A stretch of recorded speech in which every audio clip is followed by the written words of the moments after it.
આજરોજ ગાંધીનગર ખાતે કાર્યક્રમ યોજાયો। મુખ્યમંત્રી શ્રી ભૂપેન્દ્રભાઈ પટેલ આજે ભારતીય માનક બ્યુરો BISના 78મા સ્થાપના દિવસ નિમિત્તે આપણા દેશમાં બનતી વિવિધ પ્રોડક્ટ્સ અને સર્વિસીસ યોગ્ય ગુણવત્તા અને માનદંડ પ્રમાણેની હોય તે સુનિશ્ચિત કરવા bureau of Indian standard BIS ભારતીય માનક બ્યુરોની મોટી ભૂમિકા છે। આજે BISની સ્થાપનાની 78 વર્ષ પૂર્ણ થવા નિમિત્તે આયોજિત ક્વોલિટી કોન્ક્લેવમાં ઉપસ્થિત રહેવાનું સૌભાગ્ય પ્રાપ્ત થયું।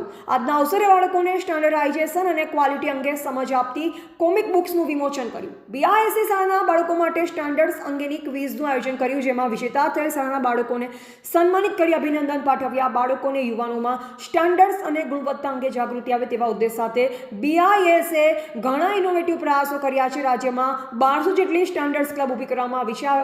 વિવિધ પહેલ બદલ હું BISનો આભાર વ્યક્ત કરું છું। માનનીય વડાપ્રધાન શ્રી નરેન્દ્રભાઈ મોદીએ વિકસિત ભારતના વિઝનને સાકાર કરવા ક્વોલિટી, સસ્ટેનેબિલિટી અને સ્ટાન્ડર્ડાઇઝેશનની ખાસ હિમાયત કરી છે। ખાનગી અને સરકારી ક્ષેત્રની પ્રોડક્ટ્સ અને સર્વિસીસની ગુણવત્તા પર તેમણે ભાર મૂક્યો છે।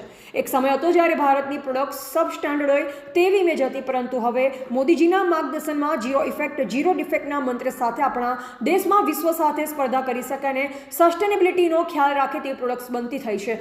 મોદીજીના નેતૃત્વમાં દેશમાં 2016માં નવા BIS અધિનિયમ લાગુ કરવામાં આવ્યા છે, જેનાથી ઇઝ ઓફ ડુઇંગ બિઝનેસ અને મેક ઇન ઇન્ડિયા બંનેને વેગ મળ્યો છે। ત્યારે આજે આપણે જાહેર મંચ પરથી ક્વોલિટીની ચર્ચા કરી રહ્યા છીએ, એ જ કેટલી મોટી વાત છે। એવા મુકેશજી ઠાકોર, GB ગુજરાત ન્યૂઝ, ચાણસ્મા।